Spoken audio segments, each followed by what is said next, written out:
हरियाणा में अगले साल होने वाले लोकसभा और विधानसभा चुनाव को देखते हुए नई सियासी जुगलबंदी का खाका तैयार हो चुका है। इस जुगलबंदी के दो पार्टनर हैं, अभय सिंह चौटाला और चौधरी वीरेंद्र सिंह। जी हां, 25 सितंबर को कैथल की रैली में बीजेपी नेता चौधरी वीरेंद्र सिंह की मौजूदगी ये बता रही है कि दोनों ही नेताओं के बीच रिश्ते मीठे हो चुके हैं। इससे पहले अभय सिंह चौटाला भी वीरेंद्र सिंह के उचाना में हुए कार्यक्रम में शामिल हुए थे, लेकिन अब वीरेंद्र सिंह का कैथल की रैली में शामिल होना एक नई चर्चा को जन्म दे चुका है और दोनों के बीच एक ज्वाइंट पॉलिटिक्स की सहमति भी बन चुकी है। हरियाणा में ये सभी जानते हैं कि अभय सिंह चौटाला और वीरेंद्र सिंह का साझा दुश्मन है दुष्यंत चौटाला। एक तरफ अभय सिंह चौटाला अपने भतीजे दुष्यंत चौटाला की पार्टी जेजेपी को 2024 के चुनाव में निपटाना चाहते हैं, तो दूसरी तरफ चौधरी वीरेंद्र सिंह भी अपनी सीट उचाना को खाली करवाना चाहते हैं और वहां से दुष्यंत चौटाला को भगाना चाहते हैं। अगर आप देखें तो दोनों ही नेताओं का दुश्मन एक है, तो जाहिर सी बात है कि दोस्ती होने की संभावना काफी ज्यादा है और इसी संभावना के चलते दोनों के बीच दोस्ती हो गई है और दोनों साझा एक्शन प्लान के लिए भी आगे बढ़ गए हैं। 2024 के चुनाव के लिए अभय सिंह चौटाला परिवर्तन यात्रा के दौरान उचाना में ये ऐलान कर चुके हैं कि उचाना सीट से वो सीएम पद के प्रत्याशी को चुनावी दंगल में उतारेंगे, जिसके बाद ये भी सवाल उठ रहे हैं कि क्या कहीं वीरेंद्र सिंह को सीएम पद के प्रत्याशी के तौर पर अभय सिंह चौटाला का समर्थन ना मिल जाए।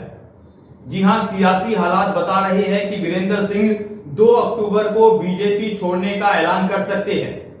वीरेंद्र सिंह ने 2 अक्टूबर को जिंद में मेरी आवाज सम्मेलन का आयोजन किया है और सम्मेलन के लिए वो हरियाणा भर से अपने समर्थकों को जुटा रहे हैं।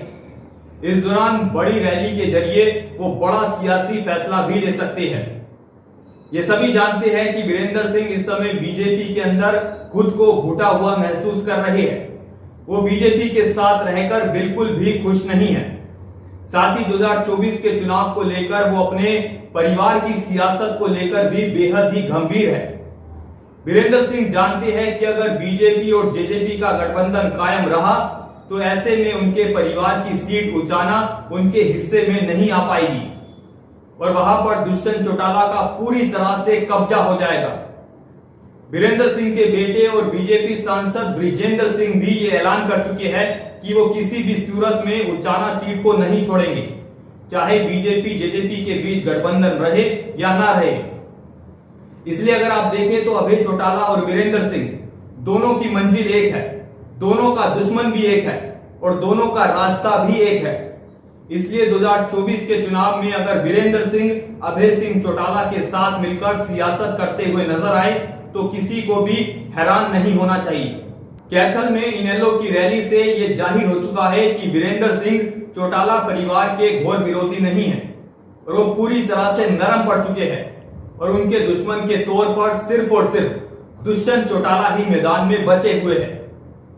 इसके साथ ही 2024 के चुनाव में वीरेंद्र सिंह का परिवार दुष्यंत चौटाला को उचाना से बाहर करना चाहता है और इस सियासी जंग में उनके पार्टनर बन सकते हैं अभय सिंह चौटाला।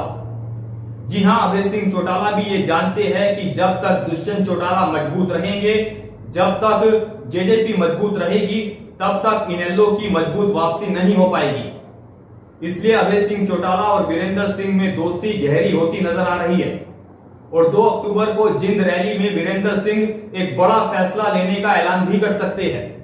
खबरें ये भी है कि इस रैली के जरिए वो बीजेपी को अलविदा कह सकते हैं। अगर ऐसा होता है तो वीरेंद्र सिंह को बाकी पार्टियों का समर्थन मिल जाएगा और उसमें नंबर 1 पर इनेलो होगी। फिलहाल अभय सिंह चौटाला और वीरेंद्र सिंह के बीच चल रही इस मिठास की राजनीति पर आपकी क्या राय है, हमें नीचे कमेंट बॉक्स में जरूर बताएं। फिलहाल के लिए इतना ही। ऐसी तमाम अपडेट्स के लिए देखते रहे न्यूज ब्रॉडकास्ट 24। नमस्कार।